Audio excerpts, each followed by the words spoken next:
स्वागत है जी आपका। एक जो खबर आ रही है अभी वो अफगानिस्तान से रिलेटेड आ रही है, लेकिन ये बहुत इंपॉर्टेंट हो जाता है क्योंकि आपको पता है कि सुपर 8 में इंडिया को अपना पहला मैच बारबाडोस में इस टीम के अगेंस्ट ही खेलना है। अफगानिस्तान के अगेंस्ट आपको अपना पहला मुकाबला खेलना है और इस लिहाज से अफगानिस्तान की टीम को देखना, उनकी परफॉर्मेंस, क्योंकि अगर आप अभी तक अफगानिस्तान की टीम का सफर देखोगे इस T20 वर्ल्ड कप में, उन्होंने जिस तरीके से खेला है, युगांडा के अगेंस्ट पहला मैच खेला, न्यूजीलैंड के अगेंस्ट दूसरा मैच खेला और उसके बाद PNG के अगेंस्ट, पापुआ न्यू गिनी के अगेंस्ट तीसरा मैच खेला। तीनों में ही कोई भी टीम उनके अगेंस्ट 100 रन से ज्यादा नहीं बना पाई है। 95, 75, 58 ये उनके अगेंस्ट जो है वो स्कोर्स चल रहे हैं और 75 उन्होंने न्यूजीलैंड को पैक कर दिया था पूरी तरीके से। वो न्यूजीलैंड जिनके पास स्पिन खेलने वाले अच्छे खासे खिलाड़ी मौजूद हैं। इसमें पहले मैच में अगर हम बात करें तो मुजीब का अहम रोल रहा था। हालांकि ऑब्वियसली जिस तरीके से इस वक्त पर उनके लिए गेंदबाजी हो रही है, उनके फास्ट बॉलर्स जिस तरीके से गेंदबाजी कर रहे हैं, स्पिनर्स के लिए तो हम हमेशा उनके अटैक को जानते ही थे, लेकिन जिस तरीके से आप नवीन की बात करो या मैं नाम भूल रहा हूँ जो क्या नाम है उनका, फजल हक फारूकी 3 मैच 12 विकेट्स, पहले मैच में 5 पर, दूसरे मैच में 4 पर, तीसरे मैच में 3 विकेट, तो 3 मैच में 12 विकेट कर चुके हैं। इस तरह की कॉन्ट्रीब्यूशन आ रही है, लेकिन उसमें मुजीबुर रहमान का बाहर होना, जिन्होंने पहला गेम खेला था युगांडा के अगेंस्ट, वो बाहर हो चुके हैं और उनकी जगह हसमतुल्लाह को लेकर आए हैं ये। और हसमतुल्लाह का अगर आप परफॉर्मेंस देखोगे तो बैटिंग ज्यादा करते हैं रादर देन बॉलिंग। उनका जो प्लेयर रोल है वो लेफ्ट आर्म ऑर्थोडॉक्स भी डालते हैं, लेकिन मेजरली एक बैटर के तौर पर खेलते हैं। एक्सपीरियंस है, लेकिन सबसे पहले इस पर बात कर लेते हैं कि मुजीब के जाने से क्या झटका बहुत ज्यादा लगने वाला है, क्योंकि नूर उनके पास है, मोहम्मद नबी गेंदबाजी कर ले रहे हैं और राशिद खान तो है ही। और जैसा हम कह रहे हैं कि फाइफर जिस मैच में, मैं गलत नहीं हूं अगर, तो फाइफर जिस मैच में आया था फजल हक का, उसमें 4 विकेट राशिद के भी आए थे। तो क्या लग रहा है शुभेंदा, क्या नूर बोल रहा हूँ, मुजीब के जाने का बहुत बड़ा नुकसान होगा? हालांकि इन्होंने शुरुआत तो 3 स्पिनर्स के साथ ही की थी। जी, नुकसान तो कहीं ना कहीं होगा क्योंकि वेस्ट इंडीज में आप चाहे जितना भी फ्लैटर देखो, इवन बारबाडोस में जो इंडिया के साथ मैच है वहां पे भी आप 3 स्पिनर तो आप खिलाओगे ही। और वहां पे मुजीब एक उनका क्रूशियल रोल प्ले करते हैं, पावर प्ले में गेंदबाजी डालते हैं, मिडिल ओवर्स में आते हैं, डेथ में भी अगर उनसे करवाए, अगर हालांकि आपके पास अच्छे डेथ बॉलर्स है बट आप उनको यूज कर सकते हो किसी भी। सो बहुत अच्छा एक स्विस नाइफ की तरह है कि आप उनको कहीं भी यूज कर सकते हो। तो वो कहीं ना कहीं एक झटका है। राशिद क्योंकि पावर प्ले में ओवर नहीं डालते, उनको आप बड़े प्लेयर्स के लिए, बड़े हिटर्स के लिए आप उनको यूज करते हो। इंडिया के अगेंस्ट शायद वो विराट कोहली के लिए बचा के रखेंगे पोस्ट पावर पे, जहाँ पे वो टेंडेंसी है स्लो होने की, तो वहां के लिए बचा के रखेंगे। नए बॉल से तो आपके फजल हक फारूकी स्विंग करवा रहे हैं, विकेटों में है, तो आपको इतनी जरूरत नहीं पड़ेगी पावर पे में। जरूरत पड़ी तो नाभी से आप करवा सकते हो एक आध ओवर। तो आपको मुजीब वहां पे कहीं ना कहीं वो जो 4 ओवर्स, 2 ओवर्स पावर प्ले में, 1 ओवर पावर प्ले में, वो कहीं ना कहीं एक बड़ा मिसिंग होगा। और विकेटों में है क्योंकि रन्स कम देते, इकोनॉमिकल है, उसके उसके वजह से एक बहुत बड़ा झटका होगा क्योंकि कहीं ना कहीं आपको अब मेकशिफ्ट प्लेयर ही कहीं ना कहीं ढूंढना पड़ेगा अगर आप बॉलिंग वाइज उसको ढकोगे।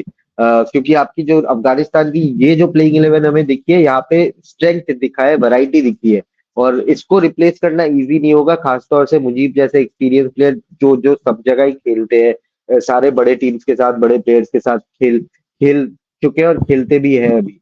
सो वो कहीं ना कहीं एक बहुत बड़ा लॉस होगा अफगानिस्तान के लिए। हजबतुल्लाह को लाए, एक्सप्लोसिव ओपनर है, ज्यादातर ओपनिंग ही करते हैं वो, पावर प्ले में अटैक करते हैं, बट मुझे नहीं लगता कि इस टाइम पे अफगानिस्तान उनको कैसे टीम में फिट कर पाएगी क्योंकि मेजोरिटी आपका बॉलिंग डिपार्टमेंट है। अगर आप नाभी को बोलते हो 4 ओवर डालो आप रेगुलरली तो वो अलग बात है, बट आपके बॉलिंग ऑप्शन कहीं ना कहीं कम हो जाएंगे।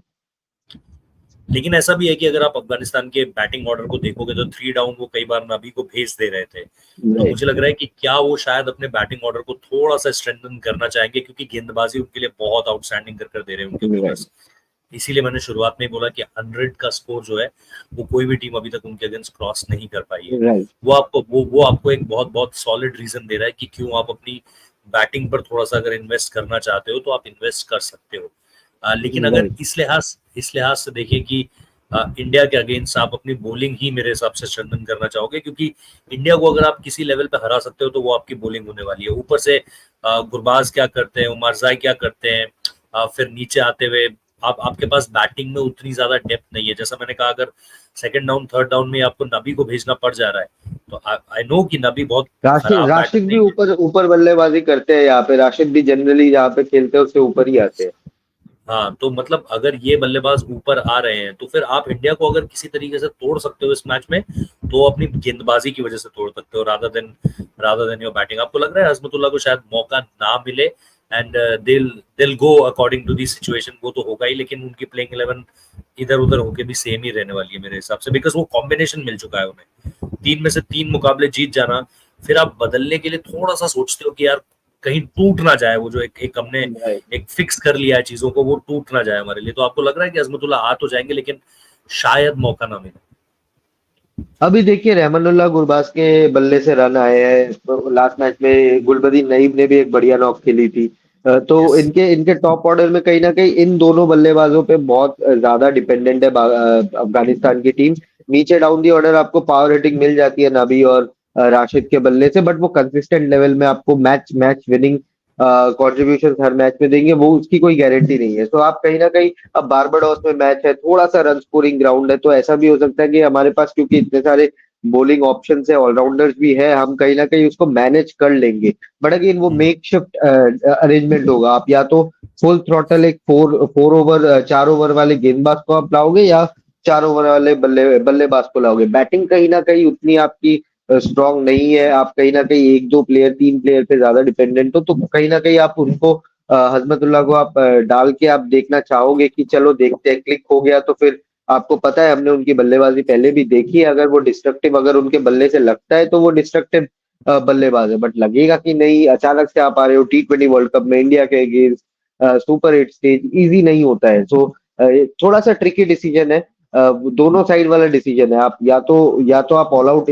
बॉलिंग एंड में जाओ, या आप ऑल आउट बैटिंग एंड में जाओ, क्योंकि आपके पास ऑलराउंडर्स है उसको मेकशिफ्ट अरेंजमेंट आपको वो 4 ओवर निकाल के देने के लिए। ऐसा नहीं है कि इमरजेंसी है वहां पे।